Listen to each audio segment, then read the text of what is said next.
Friends, welcome to Pratima maths classes. तो जब हमारा चैप्टर 5th चल रहा था क्लास 8th का, उसका आज हम एक्सरसाइज 5.2 देखने वाले हैं। पर उससे पहले हमें उसका कुछ इंट्रोडक्शन पार्ट देखना है बच्चे, कि कुछ फॉर्मूलेज देखने हैं। ठीक है, तो वो फॉर्मूलेज आप एक बार देख लो, उसके बाद हम क्वेश्चंस पर चलेंगे ताकि आपको चीज़ें क्लियर हो जाएं।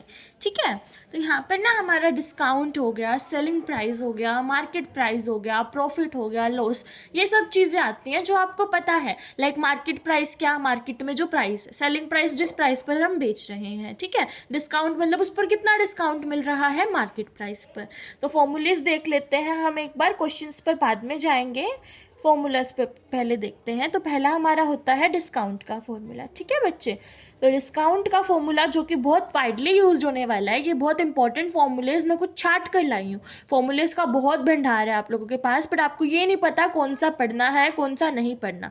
तो जो इंपॉर्टेंट है, जो क्वेश्चंस में यूज होने वाले हैं, सिर्फ वही फॉर्मूलेज आपको यहाँ पर मिलेंगे। तो डिस्काउंट के लिए क्या होता है, market price minus selling price. ये सिर्फ डिस्काउंट का है, बट अगर मुझे डिस्काउंट परसेंटेज निकालना है तो क्या आ जाएगा, 100 आ जाएगा। ठीक है, तो परसेंटेज के लिए क्या हो जाएगा, डिस्काउंट, कितना डिस्काउंट दिया जा रहा है किस पर, मार्क प्राइस पर, मार्क प्राइस या फिर मार्केट प्राइस पर, और मल्टीप्लाई में 100, क्योंकि 4% मेरा मल्टीप्लाई हमेशा 100 से ही होता है। ठीक है, अब देखो दूसरा फॉर्मूला, ये हमारे 2 फॉर्मूले हो गए। अब हम चलते हैं थर्ड फॉर्मूला की तरफ, क्या है, सेलिंग प्राइस के लिए। ठीक है, उसके लिए क्या होता है, mark price into 100 minus discount percent upon में 100।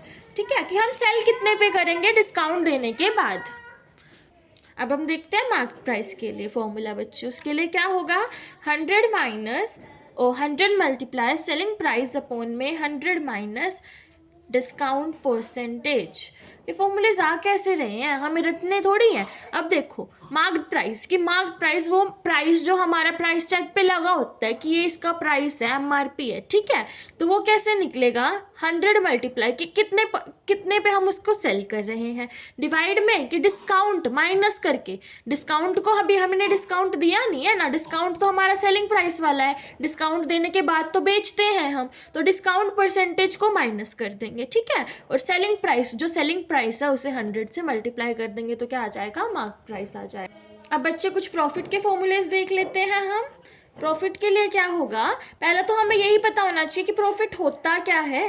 कि लाइक मेरे पास 100 की कोई चीज़ थी, मैंने उसको 120 में बेच दिया, तो वो क्या है, मेरे को 20 रुपये का प्रॉफिट हो गया। ठीक है, तो अब 100 की वो चीज़ थी, तो वो तो उसका क्या था, सेलिंग प्राइस था। ठीक है, तो प्रॉफिट कैसे निकलेगा, सेलिंग प्राइस, मतलब मैंने किस पे बेचा, 120 पे बेचा था, सॉरी 120 इसका सेलिंग प्राइस है, किस पे सेल करा, 120 पर मेनली उसका कॉस्ट प्राइस कितना था, सिर्फ 100 था ना, तो माइनस क्या कर देंगे उसका कॉस्ट प्राइस। लाइक ये सेलिंग प्राइस मेरा 120 था, माइनस मैंने क्या कर दिया, कॉस्ट प्राइस मेरा 100 था, तो कितना आ गया, 20 का मुझे प्रॉफिट हो गया उस चीज़ पे। पर अगर ऐसे ही मुझे प्रॉफिट परसेंटेज निकालना है, प्रॉफिट परसेंटेज निकालना है, तो उसके लिए क्या होगा, प्रॉफिट अपॉन में जो मेरा कॉस्ट प्राइस है, प्रॉफिट मुझे 20 का हुआ, कॉस्ट प्राइस मेरा 100 था, तो CP मल्टीप्लाई बाय 100। परसेंटेज निकालने के लिए हमेशा 100 से मल्टीप्लाई।